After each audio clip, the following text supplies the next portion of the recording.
Welcome to this episode of the Simply Financial Podcast. I'm your host, Christopher Calandra, and I want to increase your financial IQ with today's episode where I discuss 5 retirement stats to avoid.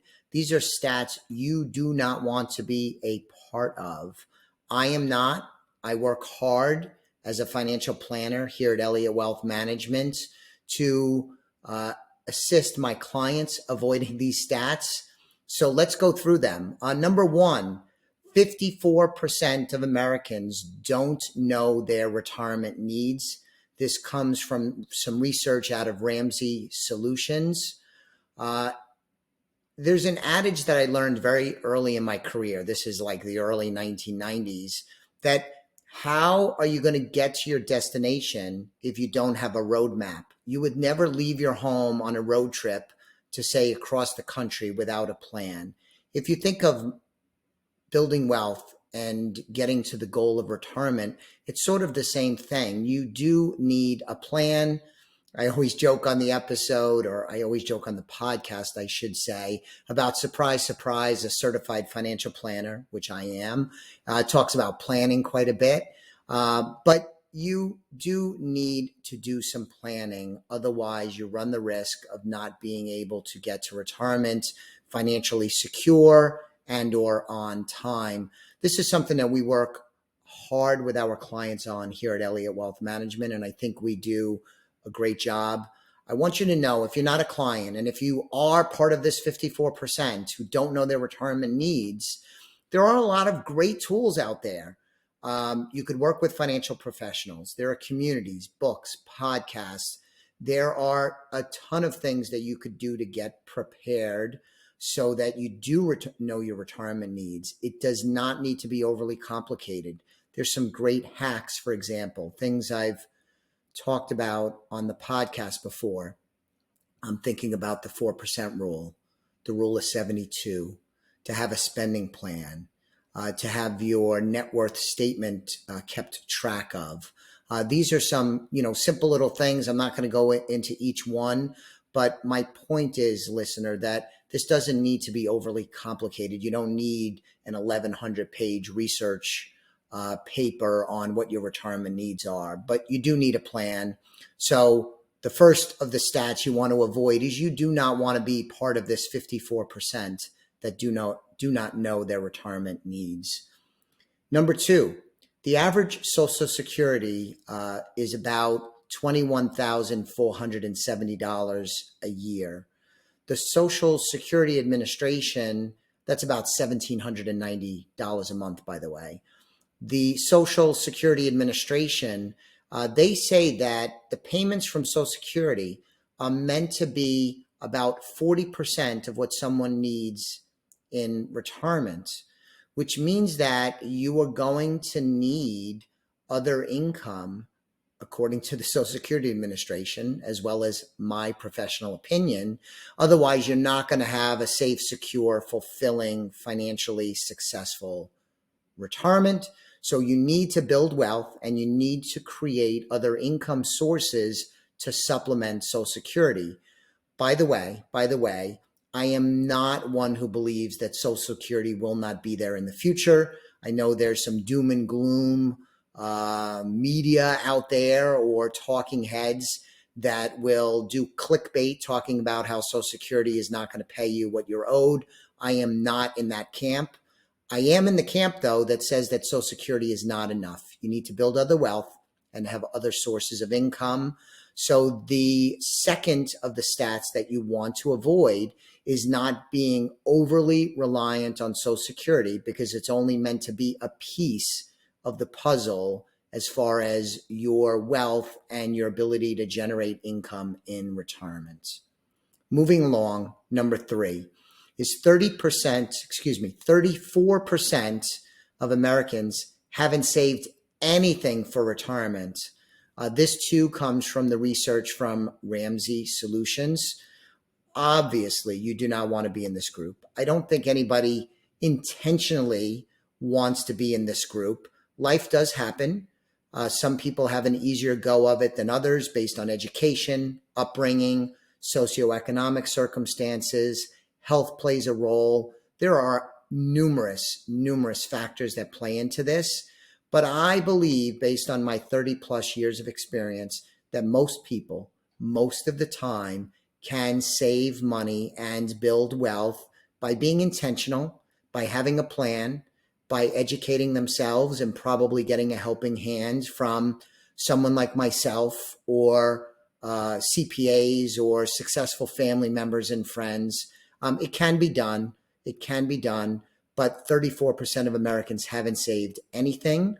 As a financial planner who has dedicated my whole career to helping people win with money, as well as being on my own personal journey to build financial wealth and to be successful, to be even rich, even to fulfill the American dream for myself and my family, I find this statistic to be just so disheartening. I hate it even. So the lesson here is, don't be part of the 34% that have not saved anything. That is a recipe for financial stress, and is not likely to lead to a fulfilling life. I don't think you need $1 billion to be happy, but I don't think being poverty stricken and not having saved any is a pathway to happiness either. So don't be part of that statistic. The fourth statistic that you want to not be a part of, what you want to avoid, is that 39% of Americans do not invest in stocks. Lots of research and history shows that investing in the stock market over the long term produces positive returns that are desirable. You're usually going to beat the bank. I'm not making this as a recommendation. There are all different types of ways to invest in the stock market: aggressive, conservative, different vehicles.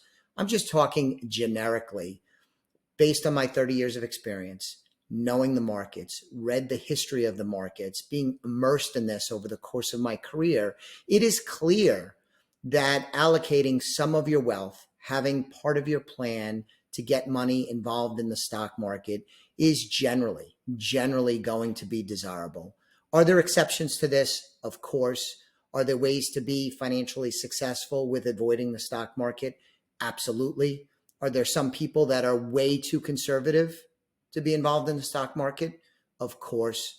But I'm talking about generalities here, and I do not believe most of you listening want to be part of the 39% of Americans that do not participate in the stock market. So that's the fourth point I want to make. And now the last one.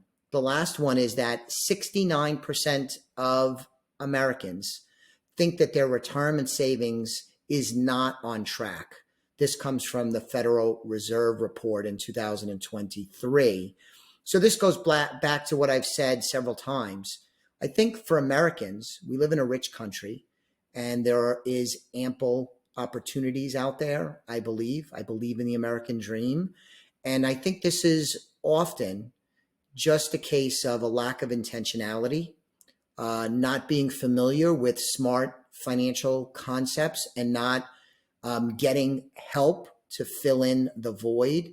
I think this is something that is completely something that's within your control most of the time. Again, sticking with this generalities. I know somebody could follow up on this show with an email or a call or a posting on social media that cites an example of something that is in contradiction of what I am saying.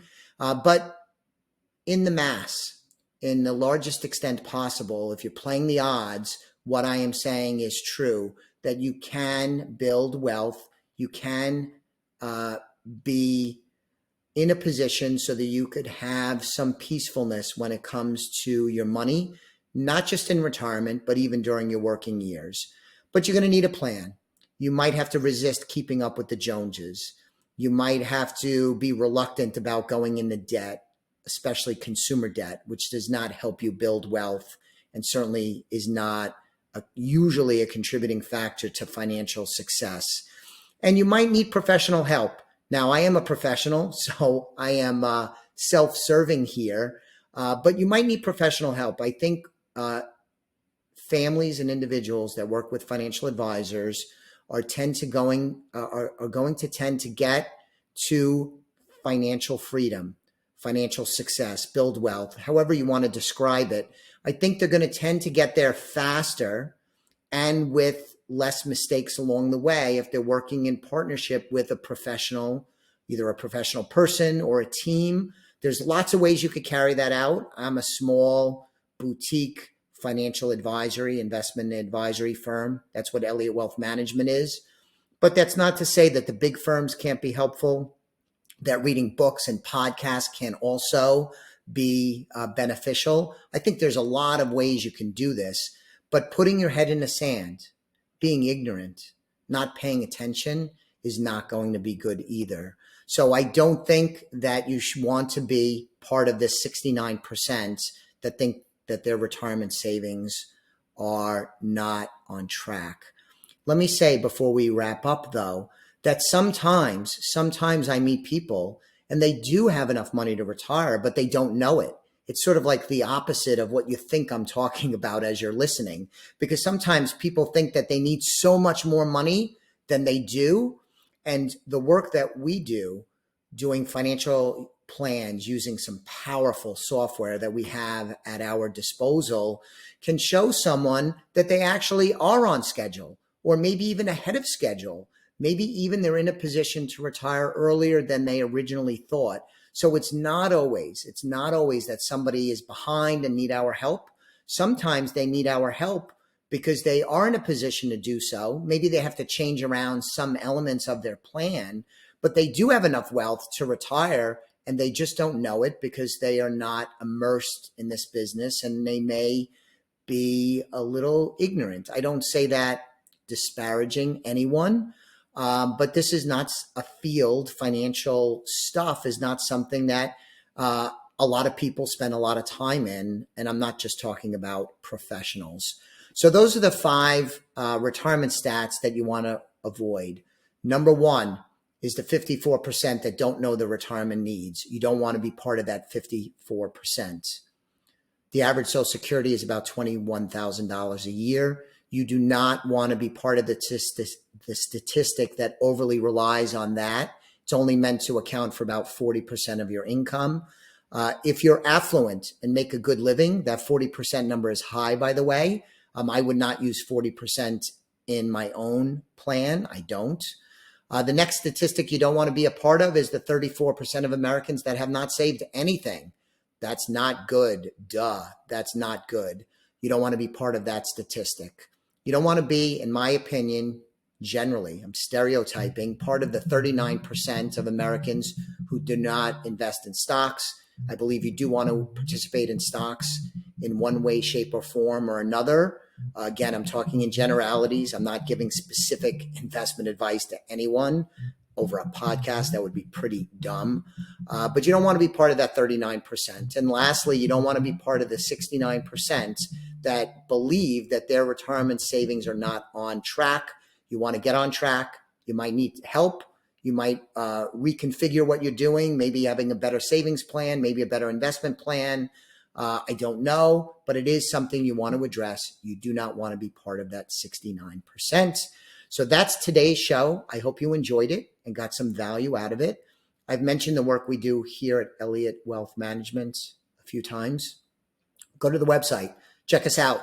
You could sign up for a complimentary consultation if you want to talk to us about how we might be able to help you. We'd love to do that. Also, subscribe to the podcast, and I'll be back with you on the next episode of the Simply Financial podcast very soon. Thanks for listening today. The views expressed are not necessarily the opinion of Osaic Wealth, Inc., and should not be construed directly or indirectly as an offer to buy or sell any securities mentioned herein. Investing is subject to risks, including loss of principal invested. Past performance is not a guarantee of future results. No strategy can assure a profit nor protect against loss. Please note that individual situations can vary. Therefore, the information should be relied upon when coordinated with individual professional advice. Please note, the information being provided is strictly as a courtesy. When you link to any of the websites provided here, you are leaving this website. We make no representation as to the completeness or accuracy of information provided at these websites. nor is the company liable for any direct or indirect technical or system issues, or any consequences arising out of your access to or your use of third-party technologies, websites, information, and programs made available through this website. When you access one of these websites, you are leaving our website and assume total responsibility and risk for your use of the websites you are linking to. Securities and advisory services are offered through Osaic Wealth, Inc., member FINRA, SIPC. Insurance services offered through Elliott Wealth Management Services, LLC, not affiliated with Osaic Wealth, Inc.